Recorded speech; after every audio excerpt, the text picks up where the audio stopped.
Hello everyone, how are you doing today? How has your Sunday been? Have you been to church yet? Are you going to evening mass? This live stream was kind of impromptu, and so I'm just winging it. I don't even have notes. I'm just hoping that a couple of people will pop on here and it could kind of happen organically because it's just an update. I didn't notice until I got on here that I have like this scratch that I don't even realize. I don't know if it came from a child or my cat. Like, I don't know where that came from. Do you guys get like random things, bruises, and you're like, oh, I have no idea. So anyway, sorry. But welcome. How has your Sunday been? Happy baptism of our Lord. You know, tomorrow is the first day of ordinary time. So is your Christmas tree still up? Or are you taking it down today? Is it long gone? We're probably going to take ours down tomorrow. So anyhow, today was really cool in church because my son has been asking about why does Jesus need to be baptized? And he keeps asking me that question. And I just, I just say, well, it was the custom. And, he was Jewish. So we had to get baptized. But today at Mass, our priest actually addressed this very thing. So I'm like nudging him, like, listen up. And he said that when Jesus was baptized in the waters, it wasn't that the waters were purifying Jesus, but instead that Jesus was like purifying the waters for us. And that's a cool thought. So I never heard it put that way. I never heard that explanation before, but I thought it was a neat one. So do you have any Sunday takeaways? Please put them in the comments. If you heard any gems in the comment, hello, hello. If you heard anything in Mass today that was a gem, please put it in the comments because no need to keep these things to ourselves. Let's share them, right? Hello, how are you doing? So, okay, like I said, this live stream is completely impromptu. I don't have notes. So I'm just hoping this can happen organically. If you have any questions, please let me know. You're going to Mass at 7 p.m. Wonderful, wonderful. Evening Mass is nice. Like it is very nice. By that point though, our children are so out of it. Like there's no chance they're gonna behave at evening Mass. It's just no chance. So while my husband and I might enjoy that time ourselves, if we didn't have kids, it's a mess with kids. Those of you with kids, what time do your kids do Mass best? Like what time do they have the most success? For us, if we go first thing super early in the morning, that's really gonna be our best bet, but it's so much trouble to get everybody out the door super early. But that's really that's when they succeed best. So today we went in the afternoon and it was interesting. We'll call it that. So again, any questions, type them. Like, please, I want to make this interactive because like I said, I don't really have notes. I just wanted to update you guys because one, I miss you. Like I feel like I have been neglecting my channel quite a bit. And I miss my community. Happy feast day to you too. And so I wanted to give some updates about what to expect. If you've seen my channel, I just put up like a little banner on it that new videos will be coming out February 1st. So that's when you can expect consistent videos. Can you please pray for my hubby and fertility issues? Yes, absolutely, absolutely. And everyone on this live stream, please say extra prayers for that intention as well. So updates, let's see. Okay, I haven't given a pregnancy update in a little bit, 2 weeks, but I'm doing okay. I'm doing great. I'm not overtaken by pregnancy nausea. That's kind of what it looked like because my last video was about nausea. And I'm winning. If you're comfortable putting your name, or something so we can pray for your family, like by name, feel free to do that also. So my last video was on nausea and how bad my nausea was, and then I went off for 2 weeks. So I assume you guys thought that I was just throwing up for 2 weeks, and that's not the case. My nausea is going down. It's getting better. I'm feeling less of that first trimester fatigue. It's getting better. It really is. Let's see. Lisa and Mark. Okay, so we're saying prayers for Lisa and for Mark. And I will write that down in my planner too, so I can remember that this week. Let's see, what else? Okay, so here's something that I wanted to talk about with pregnancy that's kind of different this time. My midwife noticed in my charts that I always have very little babies. Oh, not preemies or anything, but smallish. You know, I'm a small girl. I'm literally like 5'1½". And yeah, so most of my babies are small. So she said, feel free to add avocado to anything, butter to anything, like just really to think about like making a fat baby. I've never had a fat baby. So I don't really know how to do that. And then I also wonder if like how much is affected by eating, and how much eating changes how big your baby is. What are your experiences with that? Like how you ate versus how large your baby came out. And so I'm just curious what your thoughts are on that. My biggest baby was 6 pounds, and I probably ate the most for that pregnancy, honestly. As far as how my youngest is doing, he is super clingy, and we're actually weaning him right now, which he probably doesn't like, but I have nothing to give because when I get pregnant, it just, no more, it goes away. So we're weaning him now, so he's night weaned, and that's improving actually, because since that's off the table, he's less clingy, but he definitely is clingy. Like, yeah, at the beginning there was really bad, but it's getting better. We're coping. We're coping. So yeah, and then as far as weight gain goes with eating and stuff, hi, Renan, how are you doing? As far as weight gain goes, like I have something in the back of my mind that's like, watch what you eat and like don't overdo the food. But I think I need to like shut that off and just not even worry about it. One lady I knew said don't eat too much pasta at the last trimester because baby will be chubby, and hers was. Okay, so okay, then there's the balance too. Like I have to eat very well. I don't want to like be binging on carbs and sugar because we don't want preeclampsia. You know, we want healthy, but sometimes healthy is also lean. I don't know. It's I don't know. I don't know how to make fat babies. Help.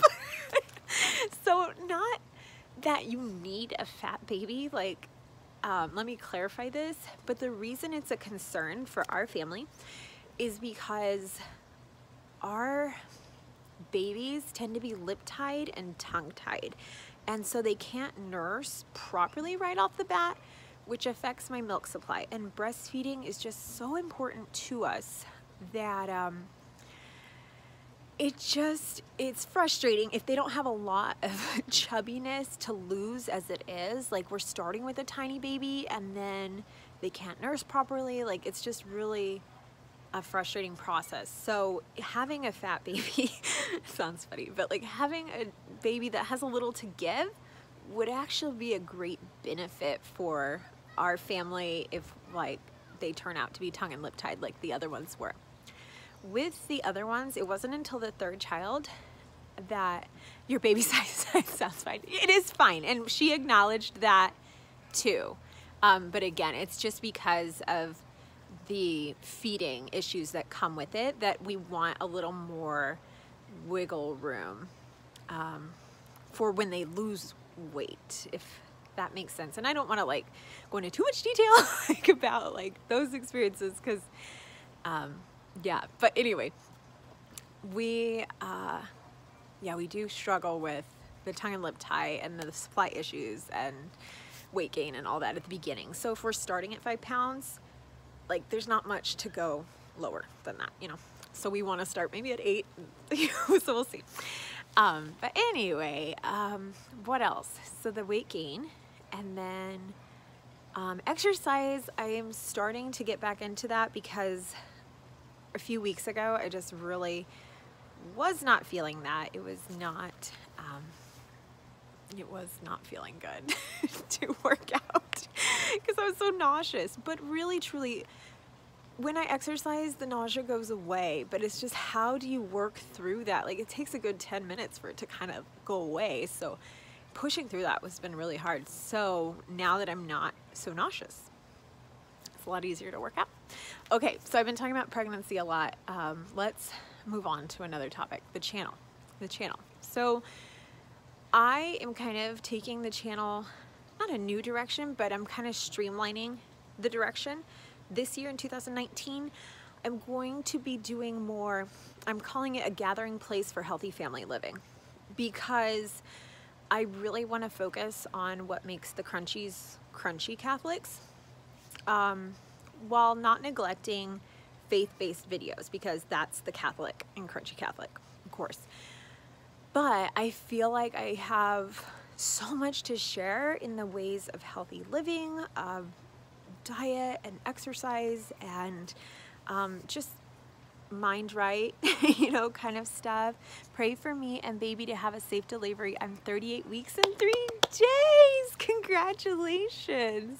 I will put that on the prayer intention list as well. That is so cool. I had one of my babies at 38 weeks and the other one at 39 and the other one at 40. So anyway, you were really close. Yeah, so healthy family living, which includes pregnancy. You know, natural pregnancy is important to me, and just a lot of holistic living. I think it's very Catholic in a lot of ways, because we're kind of called to a life of humility, and not necessarily poverty, but definitely, like, I don't want to call it minimalism, but like less waste. And I think that a natural, healthy life kind of goes with those virtues that we're called to have as Catholics. So that's what I'm trying to explore this year. So I want to do more videos on that, and also more mommy videos, like how I plan and how, like, day in the life or organizing and stuff. As you guys know, I've got the planner now, the Catholic home planner, and I'm really enjoying using it, and I want to give away like some free printables every month. That's my goal.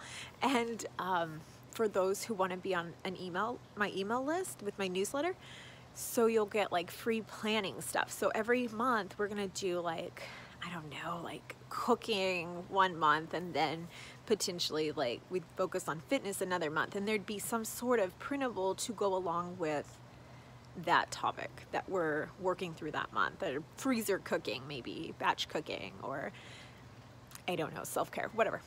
So that's kind of my thinking. Obviously I don't have it all the way thought through, as you can tell, but that I can be bringing value to you in that way, where I can actually like say, here's a little gift, thank you for watching. So yeah, so look out for that.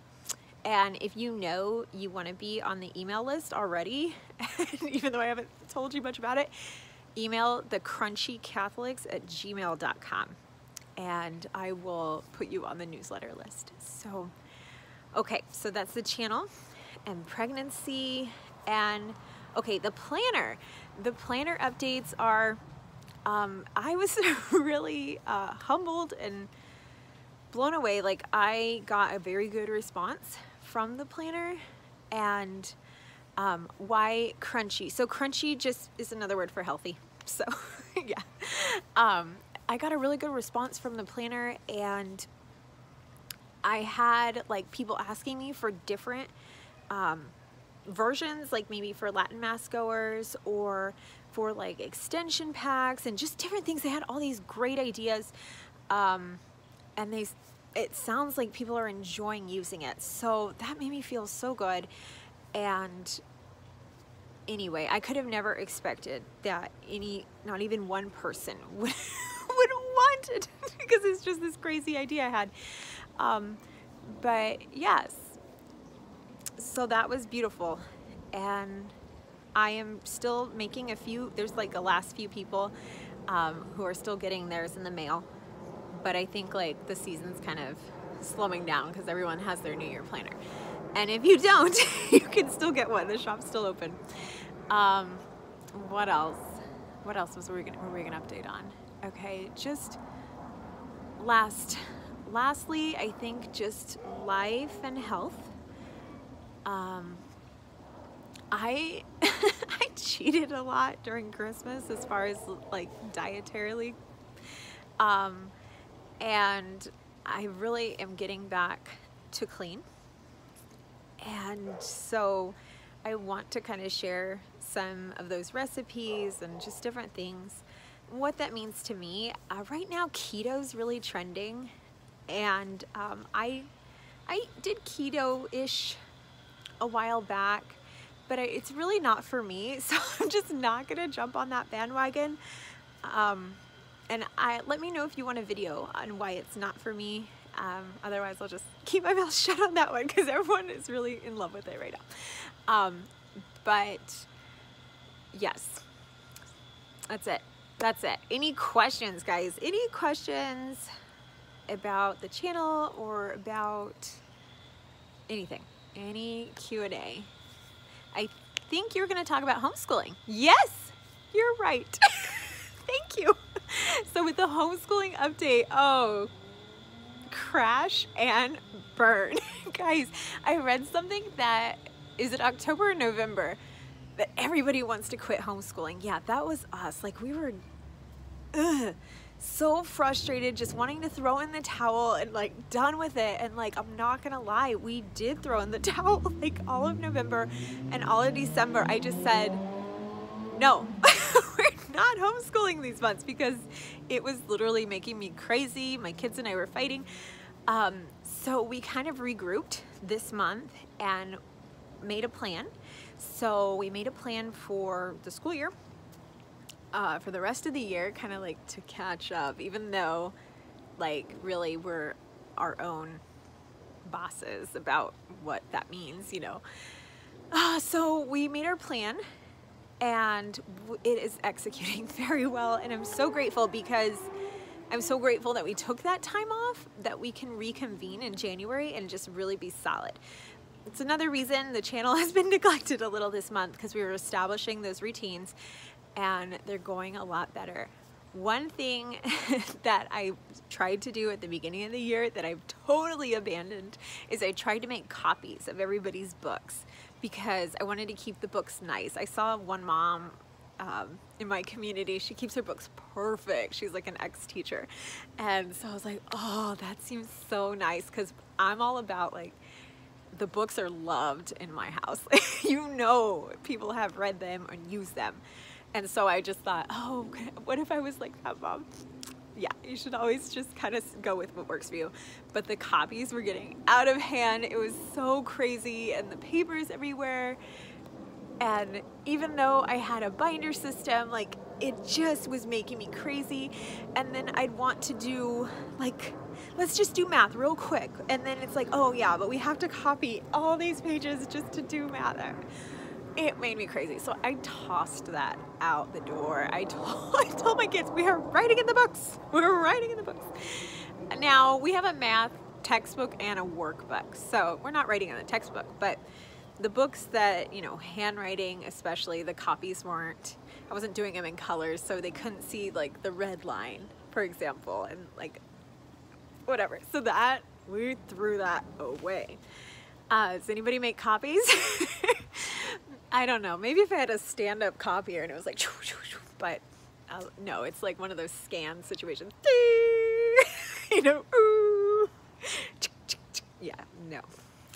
That was making me crazy. Yeah.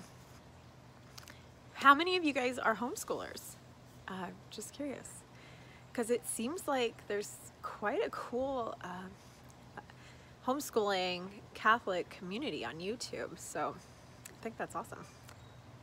All right, so let's see. I think that was the last thing, right? Life, homeschooling, health, and pregnancy, and channel, and yeah, I think that's it. Any more questions before I hop off? If you could do an updated veiling video, I loved your last one. At what point do you put the veil on, in mass or in church? Okay, yes, I would love to do an updated veiling video too. I really love the one with my sister-in-law, but it would be nice to do an updated one that's more concise. So what point do I put it on? I'm the wrong person to ask this question because I don't really know the answer to it, the correct answer. But I generally put mine on in the car before I go to mass. And my thinking behind this is oftentimes I'm in the narthex or like the foyer area of our church anyway because I'm with my 2-year-old. And so I've seen people where they put the veil on as soon as they get into the church part of the church, like outside of the narthex, or not the, yeah, does that make sense? Like you're in the foyer and then you're in the church. I've seen people put it on when they get there. But I just put it on the whole time because what am I gonna do? I'm gonna go in the church with my 2-year-old. He's gonna act up. I'm gonna go to the back. Like, what am I gonna do? Take my veil off when I get to the back? No, I'm not. So for me, I just keep it on the whole time, keep it on in the car, and after mass, like when I'm outside of the church, that's when I'll take it off usually because it's super windy. Is it even okay, even if mass isn't going on, even if it's just my own praying? Thank you. I don't know the technical answer for this. I know for sure, like, I want to be veiling anytime I'm in the presence of the Blessed Sacrament. So if you're going to adoration or anything like that, like, yes, absolutely veiling. So I don't know the technical answer to that, but I think it's like helps you get in the mindset. So yeah, go for it. Whatever works for you. But yeah, what kind of veil do you have? Do you have a lace mantilla? Do you use a scarf? Do you use a hat? Like, how do you veil? So let's see. Anything else? Oh, the chickens. The chickens, I haven't updated about those guys in a while. They are doing well. They all molted, and we did not put any light in their coop to make them like think it was not winter. So we kept it dark and like so that they are not laying anymore. But today we got 1 egg. So we're going back into the season of laying, which is so cool because I just bought them some really fancy feed, and it's soy free and it's organic. It's this really fancy feed. So I'm excited to taste the eggs that they make from that fancy feed here coming shortly. And you have a starter veil. Yes, that's great. I mean, I heard they used to use handkerchiefs back in the day. That's great. Wonderful. Well, you guys have a blessed rest of your Sunday, and I will be praying for you, especially those of you who gave me specific prayer intentions. Like, I truly mean that. Like, I will pray for you, and I hope that everybody that watches this video will also pray for those specific intentions. If you have any questions or any prayer requests, please leave them in the comments below. And if you're not subscribed already, please subscribe so you know when that video goes out in February, and hit that bell notification icon. We will see you guys soon. God bless you. I'll see you in February. Okay, bye.